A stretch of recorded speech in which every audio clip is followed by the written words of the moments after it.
3 இளம் பெண்கள் சேர்ந்து செய்த மோசமான வேலையால் அதிர்ச்சியில் போலீசார் வசமாக சிக்கிய 2 பேர்.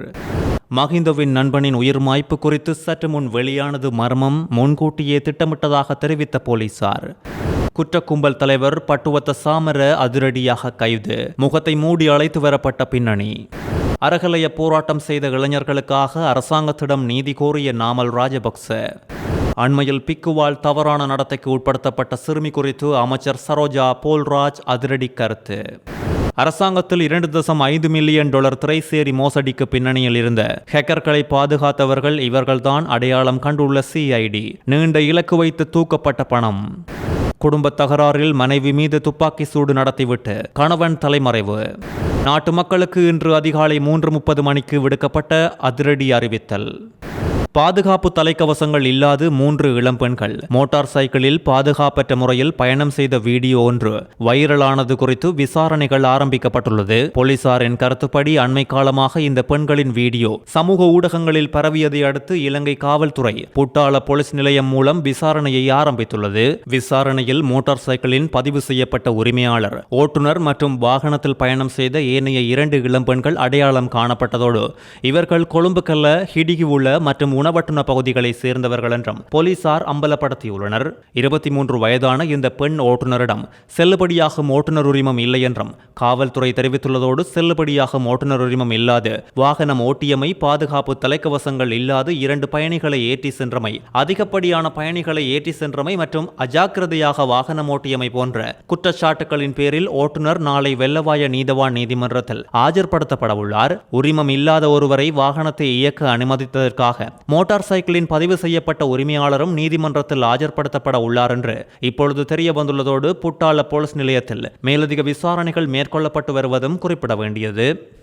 இலங்கையில் அண்மை காலமாக அரசாங்கத்தில் பாரிய மோசடியில் ஈடுபட்டவர்களில் மர்மமான முறையில் உயிரிழக்கும் சம்பவங்கள் இடம்பெற்று வரும் நிலையில் அது குறித்து அரசியல் மட்டத்தில் பல சர்ச்சைகள் கிளம்பியுள்ளது.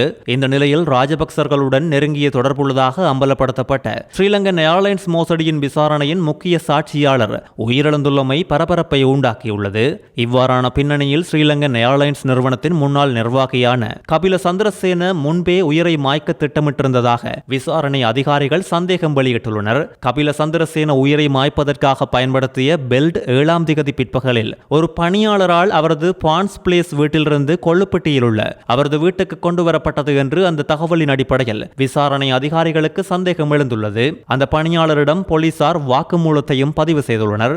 குறித்த பெல்ட் அவரது வீட்டிலிருந்து கொண்டு வரப்பட்டமையானது அவர் முன்கூட்டியே உயிரை மாய்க்க திட்டமிட்டிருந்தார் என்பதை உறுதிப்படுத்த வலுவான ஒரு சான்றாக அமையும் என்று விசாரணை அதிகாரிகள் வெளிப்படுத்தியுள்ளனர். கபில சந்திரசேனவின் சடலத்தின் களத்தில் கண்டெடுக்கப்பட்ட பெல்டின் பாகங்கள் அவர் பான்ஸ் பிளேஸில் உள்ள தனது வீட்டிலிருந்து கொண்டு வந்த பெல்ட் தான் என்று போலீசார் அடையாளம் கண்டுள்ளதோடு இதை போலீசாரிடம் கொண்டு வந்த பணியாளர் கபில சந்திரசேன இந்த பெல்ட்டை தனது சில ஆடைகளோடு கொண்டு வந்ததாக வெளிப்படுத்தியுள்ளார். இந்த பெல்ட்டை கபில சந்திரசேன அடிக்கடி உடற்பயிற்சி செய்யும் இடமான ஜிம்மிற்கு எடுத்து செல்வதால் அதை கொண்டு வருமாறு அவரிடம் கேட்கப்பட்டதில் தனக்கு எந்த சந்தேகமும் எழவில்லை என்று அந்த ஊழியர் தெரிவித்துள்ளார். ஆனாலும் கபில சந்திரசேன முன்கூட்டியே உயிரை மாய்க்க திட்டமிட்டிருந்ததால் இந்த பெல்ட்டை தனது வீட்டிலிருந்து கொண்டு வந்திருக்கலாம் என்று போலீசார் இப்பொழுது சந்தேகம் வெளியிட்டுள்ளனர். இந்த நிலையில் கபில சந்திரசேனவின் மரணம் குறித்து நேற்று வரை உறுதியான முடிவு எட்டப்படவில்லை என்றும் பிரேத பரிசோதனை நடத்திய மருத்துவ குழு அவரது உடலின் சில பகுதிகளை சிறப்பு ஆய்வக பரிசோதனைக்கு அனுப்பியதோடு மரணத்தின் தன்மையை துல்லியமாக தீர்மானிக்க இந்த ஆய்வு உதவும் என்று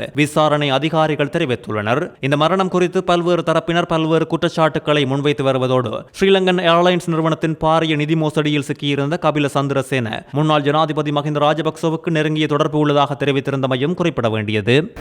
முன்னெப்பொழுதும் இல்லாத அளவுக்கு அனுர அரசாங்கம் போதைப் பொருள் கடத்தல்காரர்கள் ஒழுங்கமைக்கப்பட்ட குற்றவாளிகள் என்று சட்டத்துக்கு முரணானவர்களை அதிரடியாக சுற்றி வளைத்து கைது செய்து வரும் நேரத்தில் ஒழுங்கமைக்கப்பட்ட குற்ற கும்பலின் தலைவரான 48 வயதுடைய பட்டுவத்த சாமர என்று அழைக்கப்படும் மனோஜ் சுரங்கல் லியனகே நேற்று இரவு இலங்கைக்கு அழைத்து வரப்பட்டுள்ளார். நீண்ட காலமாக துபாயில் தலைமறைவாக இருந்த இவர் ராகம பட்டுவத்த பகுதியை சேர்ந்தவர் என்றும் ஒரு வருடத்திற்கு முன்பு துபாயில் இருந்து அஜர்பைஜானுக்கு தப்பி சென்ற நேரம் அங்குள்ள அதிகாரிகளால் சுற்றி வளைத்து கைது செய்ய செய்யப்பட்டுள்ளார். அஜர்பைஜானில் இருந்து இந்தியாவின் புதுடெல்லிக்கு அழைத்து வரப்பட்ட இவர் அங்கிருந்து ஸ்ரீலங்கன் ஏர்லைன்ஸ் விமானமான ஜூவல் 196 மூலம் நேற்று இரவு 10:10 மணியளவில் கட்டுநாயக்க விமான நிலையத்துக்கு அழைத்து வரப்பட்டுள்ளார். பட்டுவத்த சாமர இலங்கையில் தேடப்பட்டு வந்த முக்கிய சந்தேக நபர் என்பதோடு இவர் மீது சுமத்தப்பட்டுள்ள பிரதான குற்றச்சாட்டுகளும் அம்பலமாகியுள்ளது.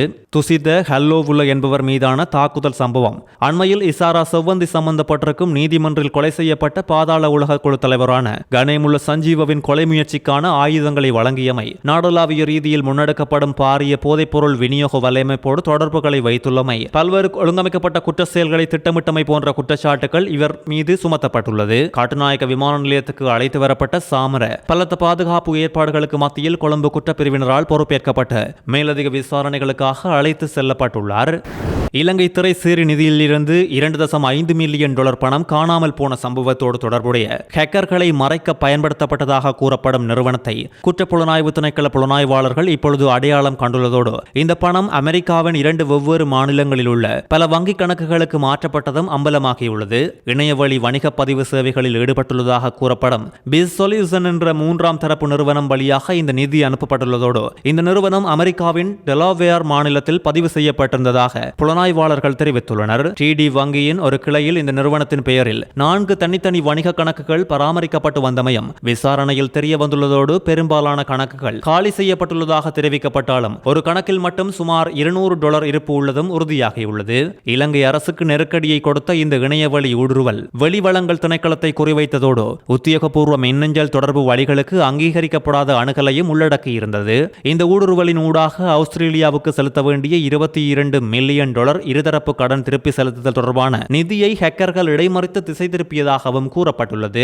கடன் தீர்வு செயல்முறையின் ஒரு பகுதியாக ஆஸ்திரேலிய அதிகாரிகளிடம் சமர்ப்பிக்கப்பட வேண்டிய 6 பணப்பரிவர்த்தனை ரசீதுகளில் 4 ஹேக்கர்களுக்கு திருப்பிவிடப்பட்டிருப்பதாக காவல்துறை விசாரணையில் கண்டறியப்பட்டுள்ளது.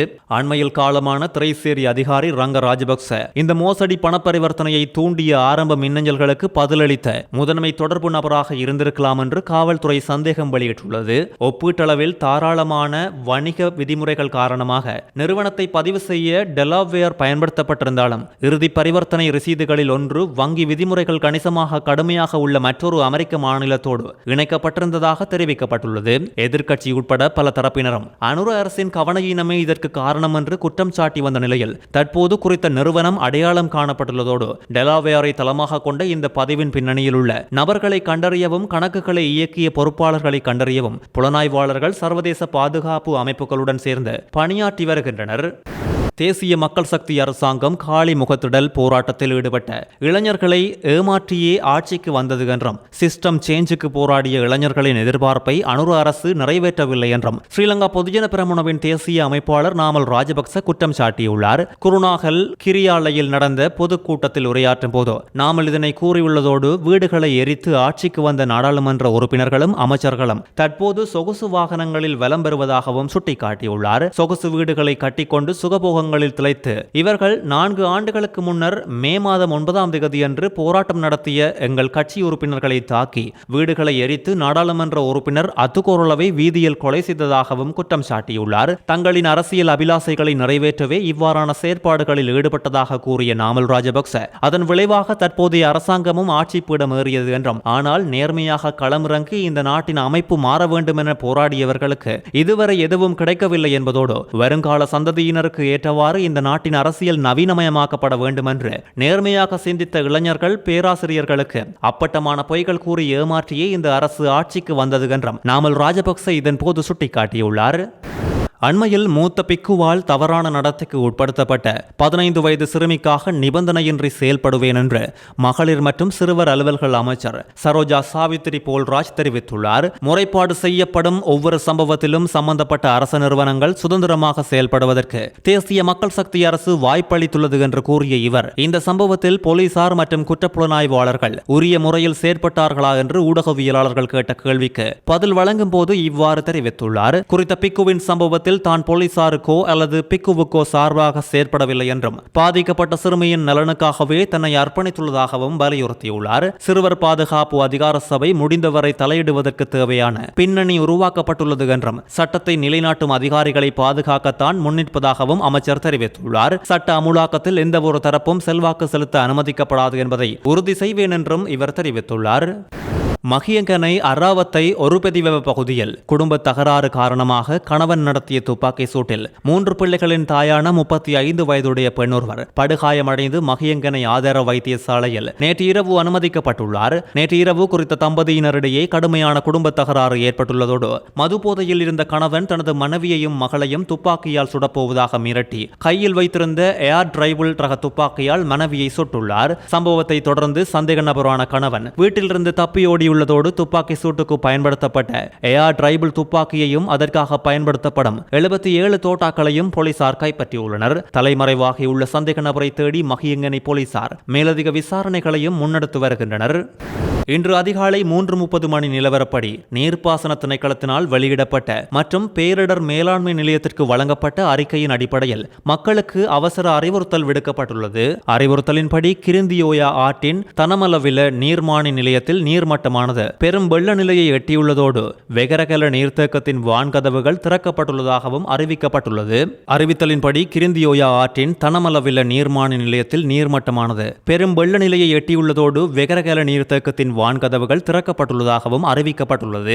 ஆகவே கிருந்தியோயா ஆற்றின் இருபுறமும் தாழ்நில பகுதிகளில் வாழும் பொதுமக்கள் இது குறித்து மிகுந்த அவதானத்தோடு இருக்குமாறு கேட்டுக் கொள்ளப்பட்டுள்ளதோடு இந்த அறிவிப்பு குறித்து ஊடக நிறுவனங்கள் பொதுமக்களுக்கு தெளிவுபடுத்துவதற்கு தேவையான நடவடிக்கைகளை எடுக்குமாறு கேட்டுக் கொள்ளப்பட்டுள்ளனர். பேரிடர் மேலாண்மை நிலையத்தின் அவசர கால செயல்பாட்டு பிரிவு 117 என்ற அவசர அழைப்பு இலக்கம் மற்றும் மாவட்ட பேரிடர் மேலாண்மை ஒருங்கிணைப்பு அலகுகள் ஊடாக மக்களுக்கு உதவுவதற்காக முழு நேரமும் தயார் நிலையில் உள்ளதும் குறிப்பிட வேண்டியது.